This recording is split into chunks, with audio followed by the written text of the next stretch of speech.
Hari ini 13 September 2022. Saya membuat video ini untuk mengingat peristiwa hari ini. Peristiwa yang tidak akan pernah saya lupakan seumur hidup. Peristiwa yang cukup mengagetkan dan membuat syok. Tapi di sisi lain, peristiwa yang membuat mata saya bisa melihat dan menikmati pekerjaan Tuhan yang luar biasa, balutan kasih Tuhan di saat yang bersamaan. Jadi hari ini sekitar pukul 1 siang, sebelum sekitar 12:30 kah begitu, ada seorang orang tua siswa dengan kemarahan besar. Dia mengamuk kepada saya, kepada guru-guru kelas 1, dan ia menghampiri saya dengan emosi yang meluap-luap. Dia menonjok kepala saya sampai kacamata saya terjatuh, menonjok leher saya, dan oleh karena dilerai saya mendapatkan 2 pukulan. Dan di saat itu saya merasa tenang. Saya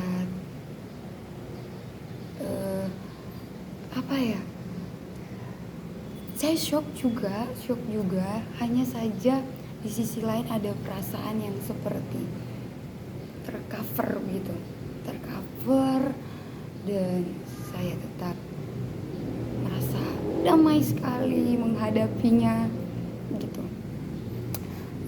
Beliau marah-marah sehingga guru-guru, kepala sekolah datang, yang lain melerai, dan semua sudah penuh dengan emosi, dengan kemarahan begitu. Saya masuk ke dalam ruangan kelas, saya duduk di dalam ruangan kelas, dan keadaan cukup riuh, dan ada yang mengatakan lapor polisi apa segala macam gitu.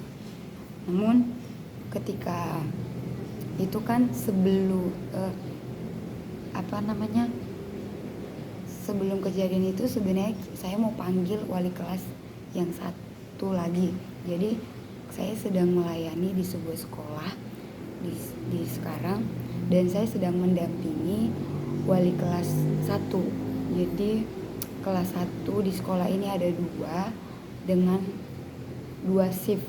Kelasnya hanya 1 tapi 2 gelombang begitu. Jadi wali kelasnya ada 2. Sebelumnya saya keluar untuk memanggil wali kelas yang satu lagi untuk kita berdoa sebelum pulang gitu. Tapi bukan tiba-tiba sebenarnya, karena sebelumnya itu saya sudah keluar ke kamar mandi, ke toilet, dan melewati ibu yang sedang marah-marah tadi. Kemarahannya itu sudah cukup lama sebenarnya, tapi saya pikir hanya gaya bahasa begitu, dan bicara dengan wali kelas A, di kelas A sebelumnya, dan saya pikir mereka yang sedang berdebat. Jadi saya lewat saja, dan bahasa-bahasa yang dikeluarkan saya sudah mengenai beliau kemarahannya karena tugas. Jadi menurut beliau tugas yang kami berikan itu tugas yang tidak sesuai dengan anak sekolah dasar. Menurutnya itu sudah SMP begitu. Tugas yang kami berikan adalah tugas berdasarkan buku tematik, tema 1, subtema 4, aku istimewa. Jadi di dalam tugas itu kita berikan huruf-huruf yang teksnya itu tentang keistimewaan anak-anak, dan di bawah setiap huruf kita buat kotak, dan di dalamnya di kotak, dan kita minta anak-anak untuk mengisi yang mana huruf vokal dan yang mana huruf konsonan. Setelah sebelumnya selama 2 2 minggu pembelajaran ini kita sudah berulang-ulang mengajarkan tentang huruf vokal dan konsonan, membedakannya dan bunyi-bunyi hurufnya begitu. Dan tugas-tugas sebelumnya yang menurut beliau memberatkan itu kita minta bawa bahan untuk prakarya semacam kertas karton, kacang hijau, daun kering, foto keluarga, dan lem fox. Jadi menurut beliau itu tugas-tugas yang cukup memberatkan. Saya mencoba untuk mengajak beliau untuk membicarakan ada kesalahpahaman atau anaknya salah menyampaikan tugasnya begitu. Dan sebenarnya yang tugas hari ini bukan tugas yang kita sediakan untuk PR, tapi kita membimbing anak-anak di kelas. Tetapi karena keterbatasan waktu dan anaknya juga yang cukup perlu energi ekstra untuk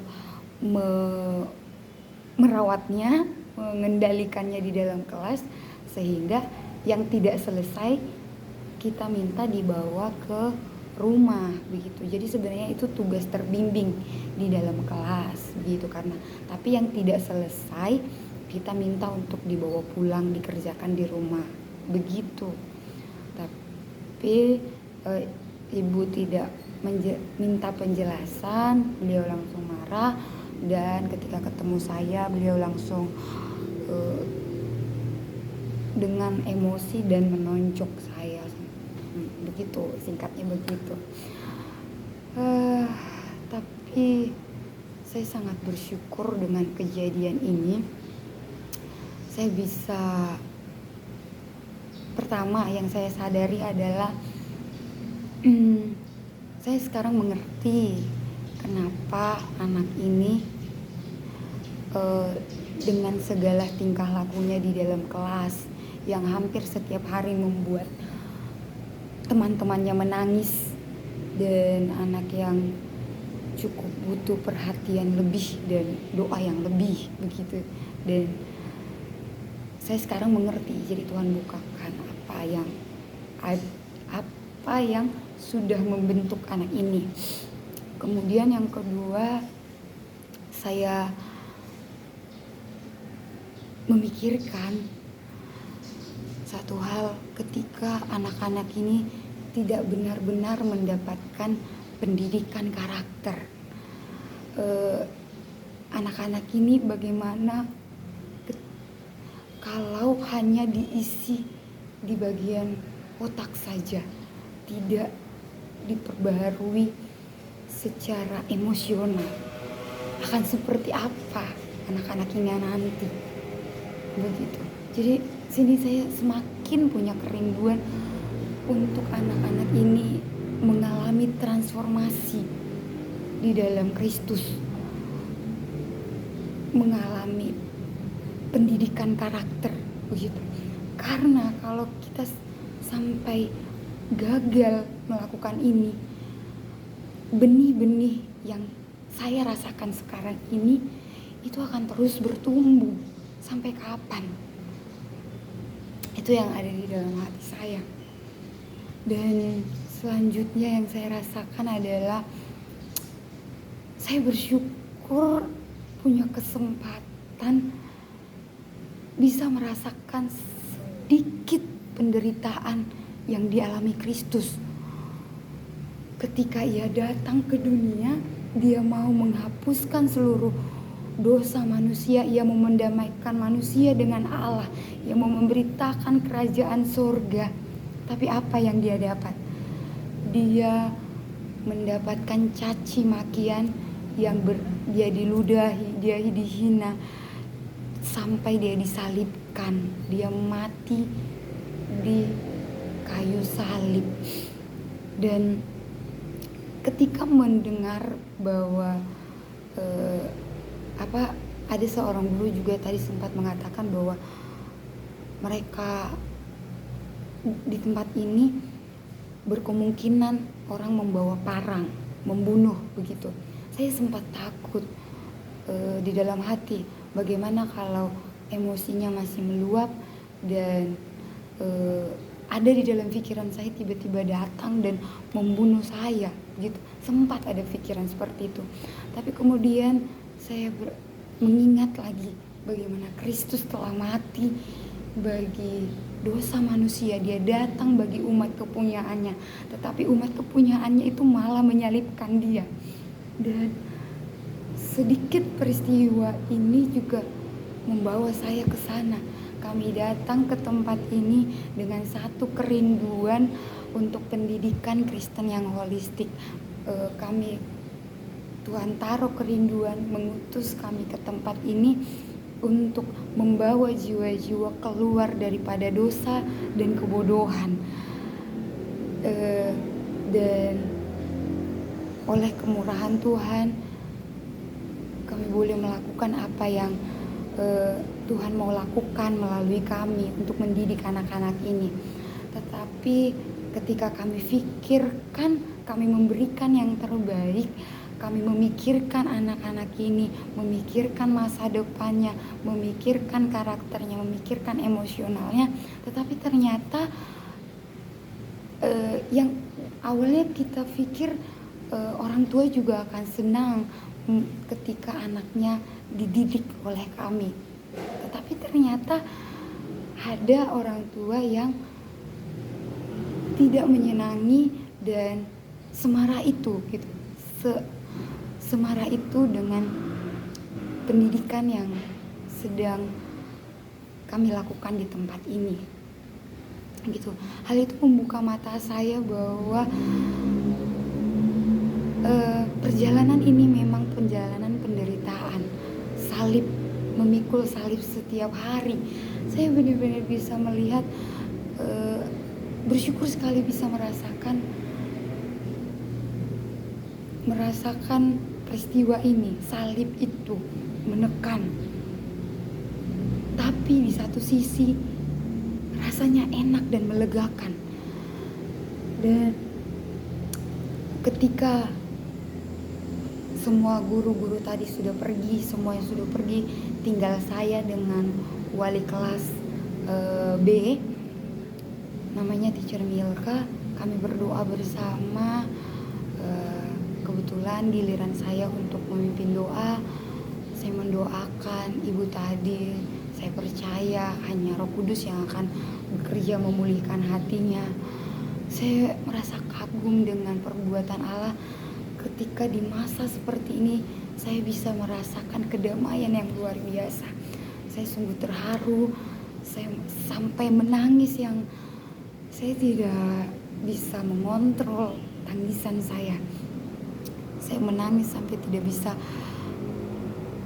saya hentikan tangisan. Tapi bukan tangisan suatu kesedihan atau karena dipukul atau menyerah atau seperti apa. Tapi saya seperti bersyukur sekali bisa merasakan apa yang Tuhan rasakan. Sungguh siapakah saya ini bisa merasakan ini begitu. Bahkan saya pikir kalaupun saya harus mati, saya mau kematian saya itu memuliakan Tuhan. Aduh, saya sekarang itu sampai merinding sampai sekarang. Mungkin itu yang mau saya sampaikan. Dan saya mengingat peristiwa ini, peristiwa yang cukup membuka mata hati dan rohani saya. Dan saya bersyukur bisa Tuhan bawa sampai ke titik ini. Sungguh Allah kita sangat mulia. Untuk siapapun yang sedang berjalan dalam mengikuti Tuhan, mari kita terus menyangkal diri, memikul salib setiap hari, dan menikmati pekerjaan-pekerjaan Tuhan yang luar biasa. Saya percaya ini benar-benar Tuhan izinkan terjadi. Karena saya percaya kalau Tuhan tidak mengizinkan, bahkan untuk tersandung oleh batu kerikil kecil saja saya tidak akan diizinkan. kalau mengingat semua penyertaan Tuhan. Bahkan untuk kelaparan saja, merasa lapar sedikit saja, saya tuh tidak akan Tuhan berikan izin, karena selalu saja banyak pertolongan yang Tuhan berikan. Tapi hari ini ketika Tuhan izinkan saya untuk ditonjok, dipukul, saya merasakan ada satu kelegaan di dalam hati saya, boleh menikmati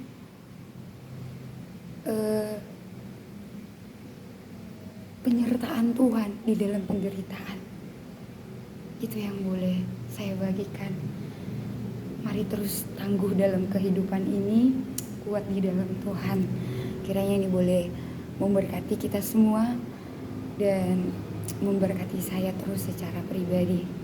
Tuhan Yesus memberkati, Roh Kudus menolong kita dalam perjalanan di jalan yang sempit ini. Tuhan Yesus menolong kita.